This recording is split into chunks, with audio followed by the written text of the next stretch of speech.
Colton Mercer's gelding stumbled through snow that rose past its chest. The wind cut like a knife, and the February dusk turned everything gray except for one small cabin on the ridge glowing like a lantern. Against the storm. He'd ridden 3 hours through this hell because guilt finally outweighed pride. 3 months. 3 months since he'd seen his parents. Business had consumed him: land deals, cattle contracts, expansion into Montana. He'd sent letters, money, but no visits. And now their homestead sat dark and shuttered. Door frozen shut. Where are they? He'd shouted at the neighbor who'd flagged him down. The old man had pointed up the ridge. With the widow Nora Pritchett's place. Been there since Christmas, near as I can tell. Colton's heart had dropped into his boots. Now he stood outside that cabin, snow clinging to his coat, and peered through the frost-rimmed window. His mother sat at a rough-hewn table, her silver braid loose over one shoulder. She was laughing, actually laughing, while a woman in a faded calico dress ladled stew into wooden bowls. His father's bent shoulders hunched over his plate, but his gnarled hand rested on the woman's wrist as she passed. The widow, Nora Pritchett. Colton had heard of her, a woman alone. Husband dead 2 years back. Kept to herself. Struggled through winters on pride and grit. And now she was feeding his parents. Shame crashed over him like an avalanche. He'd built an empire. Owned 3 ranches. Had a bank account that could buy half of Cedar Hollow. But this stranger, this woman with flour on her apron and patches on her sleeves, was doing what he should have done.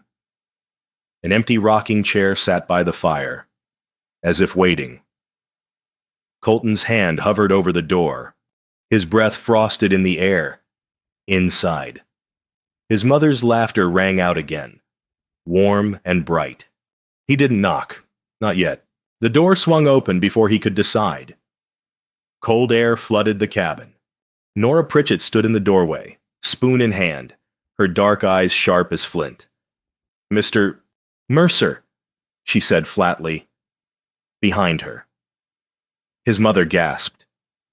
"Colton." She rose from the table, joy and hurt warring on her face. His father didn't stand. Didn't even turn around. Just kept his eyes on his bowl.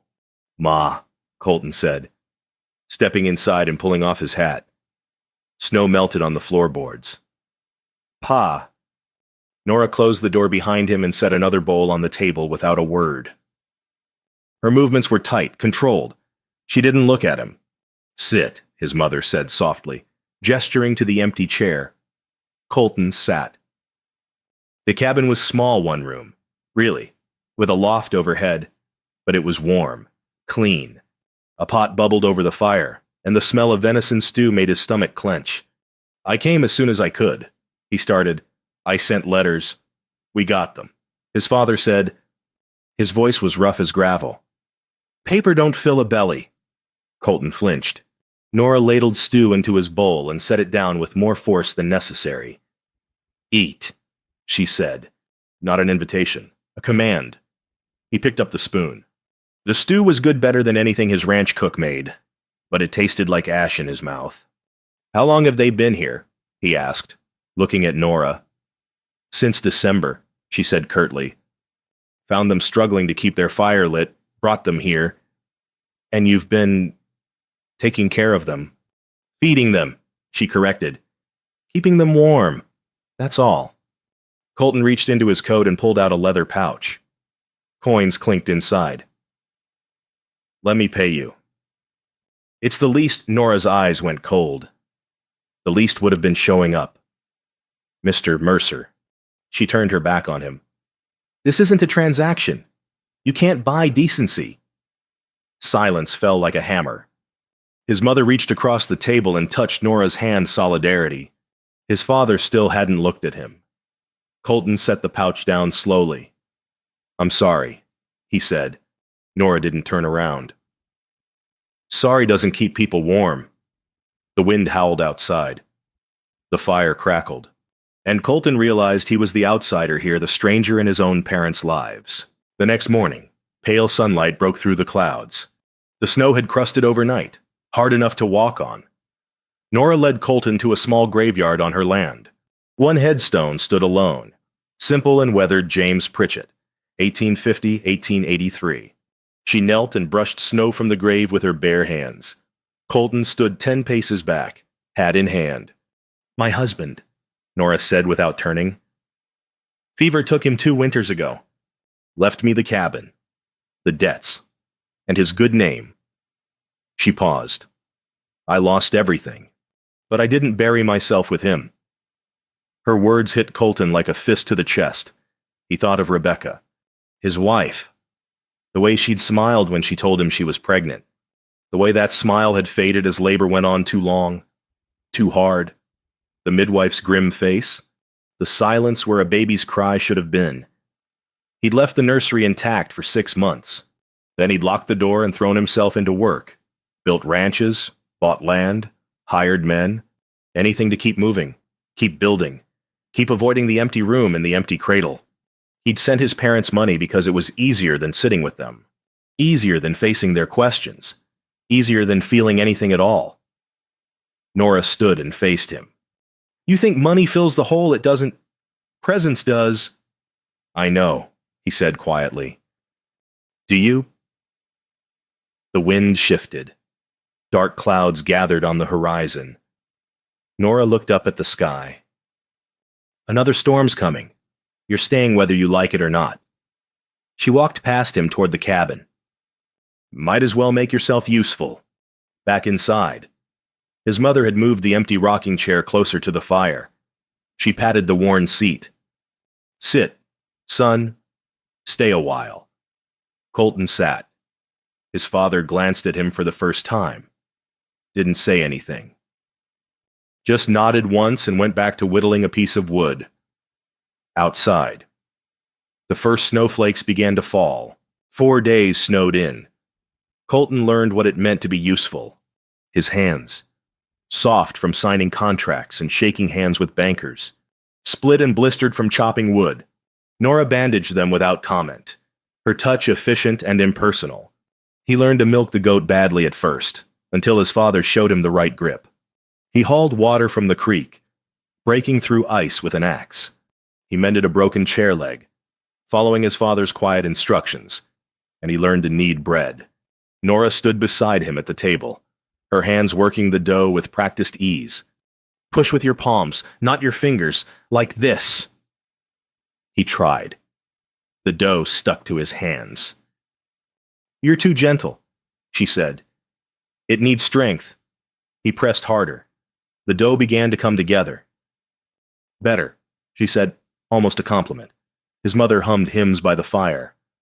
His father told old stories about the early days in Wyoming before the railroads, before the towns, when it was just land and sky and survival. Colton listened. Really listened. And something in his chest began to thaw. But the supplies were dwindling. The flour sack hung limp. The salt was nearly gone. "I'll ride to town tomorrow," Colton said. "Buy what we need." Nora's jaw tightened. "We're fine." "You're not fine. You're running out." "I said we're fine." The next morning, before dawn, Colton saddled his horse and rode to Cedar Hollow. He bought flour, salt, coffee, sugar, lamp oil, and medicine. He paid extra for rush delivery to Nora's cabin and rode back before anyone else woke. He told his parents the supplies were from Nora's stored reserves. About 2 days later, Nora found the receipt in his saddlebag. She cornered him outside while he was splitting wood. "What is this?" He set down the axe. "It's nothing. It's $70. Her voice shook not with gratitude, but fury. "You think I'm a charity case?" "No, I've survived worse than your pity, Mr. Mercer." "I wasn't—" He stopped, took a breath. "I'm sorry, you're right. I should have asked." She stared at him, fire in her eyes. "Teach me," he said quietly. "Let me help the right way. Not with money. With this." He gestured at the wood, the cabin, the life she'd built. "I don't know how to sit still, how to be enough without doing something big, but I want to learn." Nora's expression softened barely. She reached into her apron and pulled out a needle and thread. Your father's coat has a torn sleeve. Patch it. Then we'll talk. She walked away. Colton looked at the needle in his hand. His fingers were too big, too clumsy, but he threaded it anyway. 1 week later, Nora walked into the Cedar Hollow General Store and felt every eye turn toward her. Conversation stopped. Women whispered behind their hands. The storekeeper's smile vanished. She'd come for flour and coffee supplies she'd always bought on credit, paying it back in preserves and sewing work. Mrs. Pritchett, the storekeeper said stiffly. What can I do for you? 2 pounds of flour and a half pound of coffee, please. He didn't move. I'm afraid I can't extend you credit anymore. Her stomach dropped. Why not? He glanced at the women watching. Given your situation, it wouldn't be proper. Her face burned. She understood now. The whisper she'd heard outside the church last Sunday. The way the pastor's wife had looked at her, living under one roof with that rich cowboy. Improper. Angling for his money. I'd wager. Nora lifted her chin. I see. She turned and walked out, head high, cheeks flaming. She didn't tell Colton what happened. But his mother noticed her silence that evening. What's wrong? Dear, the older woman asked gently. Nora shook her head. Nothing. But his mother knew. She'd lived in small towns long enough to recognize shame when she saw it. She told Colton while Nora was outside. His jaw went tight. They said what? It's not your fault. Son, but your presence here, people talk. That night, his mother's fever returned. The cough she'd had for weeks worsened.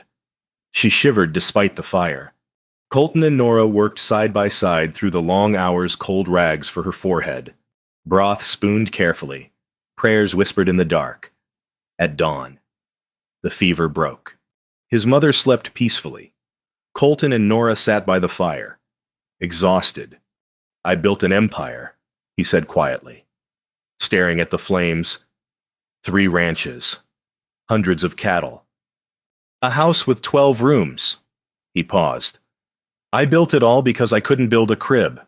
Because I couldn't face the one thing I wanted most and lost. Nora looked at him, really looked at him. Stillness terrified me. He continued. If I stopped moving, I'd have to feel it. The loss. The failure. Stillness isn't weakness, Nora said softly. It's where healing starts. She placed her hand over his blistered palm. He didn't pull away. The fire crackled between them. Outside, the first birds of morning began to sing. 2 days later, 4 horses appeared outside the cabin. Nora opened the door to find Pastor Morrison and 3 town councilmen on her porch. Hats in hand, faces grim. Her stomach turned to ice. Mrs. Pritchett, the pastor said, we need to speak with Mr. Mercer. Colton appeared behind her.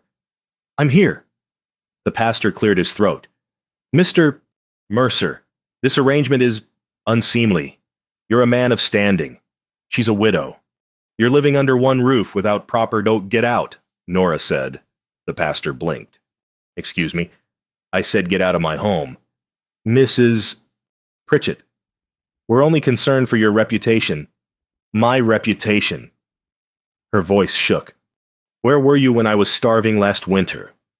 Where were you when my husband died and the bank tried to take this land? She stepped forward. I don't need your concern. I don't need your judgment. And I sure as hell don't need you telling me who can stay in my home. One of the councilmen spoke up. Mr. Mercer, you must either leave or make your intentions honorable. Surely you see... Nora turned to Colton, waiting for him to speak. He opened his mouth, closed it. Fear flickered in his eyes, fear of commitment, fear of loss, fear of risking his heart again. He said nothing. The silence stretched like a chasm. Nora's face went pale, then hard. Go, Mr. Mercer. Her voice was cold as the snow outside. You're good at that. His mother, sitting by the fire, began to cry softly. His father stared at the floor. Colton looked at Nora at the hurt in her eyes, the walls slamming back into place. Go. He went. The door closed behind him. The councilman followed, satisfied. Inside, Nora sank into the rocking chair and stared at the fire. Outside, Colton rode into the gray afternoon, hating himself more with every step. Colton's ranch was exactly as he'd left it, grand, empty, silent. He sat in his study for 3 days, staring at account ledgers, numbers that meant nothing, contracts that felt like chains. On the 4th night, he stood outside the nursery door. He'd locked it 2 years ago and never opened it since. His hand shook as he turned the key. Inside, dust covered everything. The cradle sat in the corner. A folded quilt draped over the edge. A rocking horse, a shelf of books he'd never read aloud. Colton sank to his knees and wept. Meanwhile, 40 miles away, Nora kept his parents alive on scraps and stubbornness. The flour was gone. The coffee was gone. She boiled snow and called it soup. His mother tried to help, but she was too weak. His father tried to insist they leave, go to town, find help. No, Nora said. I made a promise. I keep my promises. On the 7th day, his father collapsed. Exhaustion. Hunger. Cold. Nora sent word to Colton through a passing traveler. Your father is dying. Come or don't. Your choice. Colton received the message at dawn. He didn't pack, didn't hesitate. He saddled his horse, loaded a wagon with supplies, and rode. But first, he stopped at the cemetery. Rebecca's grave was covered in snow. He brushed it clean and knelt. I've been running from you, he said aloud. From the baby. From everything we lost. I thought if I kept moving, kept building, I could outrun the pain. He paused. But I can't, and I'm done trying. He stood. I can't bring you back, but I can stop wasting the life you gave me. I can stop being afraid. He rode to Nora's cabin as the sun broke over the mountains. She stood in the doorway, arms crossed, eyes red from lack of sleep. He climbed down from the wagon. I brought lumber, seeds, tools, medicine. Why, because I'm done running. He took a step closer. Because I'm asking if you'll have me let me stay. Not as a guest, not as charity, as a partner. Nora stared at him. You left. I did. And I'll regret it the rest of my life. His voice cracked. But I'm here now, and I'm not leaving again.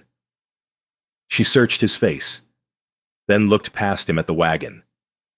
At the supplies, at the hope he'd brought. Your father's inside, she said quietly. He needs you. Colton went in. Sunday morning, Cedar Hollow Church. The pews were packed. The pastor stood at the pulpit, mid-sermon. When the doors opened, Colton Mercer walked in. Heads turned. Whispers rippled through the congregation. He walked down the center aisle, boots echoing on the wooden floor, and stopped at the front. Pastor Morrison faltered. Mr. Mercer, this is irregular. I have something to say. The pastor stepped aside. Flustered. Colton turned to face the town. Every eye was on him. You call her shameless, he said. His voice was steady, clear. Nora Pritchett, you say she's improper. A woman alone, taking in strangers. He paused. She fed my parents when I abandoned them. She shared her last meal when I sent paper and excuses. She gave everything while I hid behind money. Silence, not a cough, not a whisper. You call me honorable because I'm rich, but there's no honor in what I've done. I let fear keep me from the people who needed me most. He looked toward the back of the church. So if you want to judge someone, judge me. Nora sat in the last pew. She hadn't moved. Colton walked toward her. The congregation watched, Breathless, he stopped in front of her. Nora Pritchett, I'm asking you in front of this whole town, will you let me stay, not because you need me, but because I need you, because you taught me what it means to be still, to heal, to be enough. Nora stood slowly. I don't need their pity, she said quietly, or their approval. I know, but I'll take a man who's learned to tend a fire. She placed her hand in his. The church erupted, some gasps, some murmurs, some scattered applause. The pastor opened his mouth, closed it, then nodded reluctantly. Colton and Nora walked down the aisle together.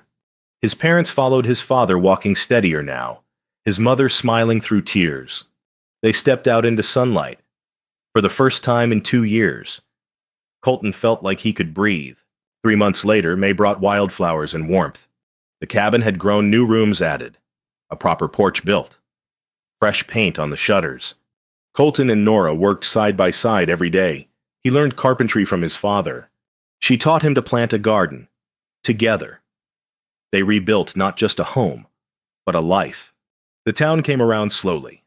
A few families at first offering help with the spring planting, bringing supplies, sharing meals. Then more. Barn raisings became common. Shared harvests, potlucks, forgiveness. Colton learned wasn't instant. It was earned in small moments, quiet actions, steady presence. Inside the cabin, a nursery waited, empty but not haunted, open, hopeful. One evening, they sat on the porch, all 4 of them. His mother rocked gently, knitting a blanket. His father carved a toy horse from pine. Nora leaned against Colton's shoulder. The sun set behind the mountains, painting the sky gold and pink.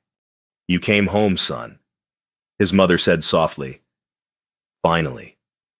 Colton looked at Nora, at his parents, at the land stretching out before them, wild and beautiful and full of promise. Took me long enough, he said. Nora smiled. Long roads find home, too. His father held up the carved horse. For the future, he said, a twinkle in his eye. Colton took Nora's hand. The wind carried the scent of wildflowers. Birds sang their evening songs. And the empty rocking chair, the one that had waited so long, was finally, peacefully, filled. They sat together as darkness fell, a family forged not by blood alone, but by choice and sacrifice and love that bloomed in the hardest soil. Home, at last.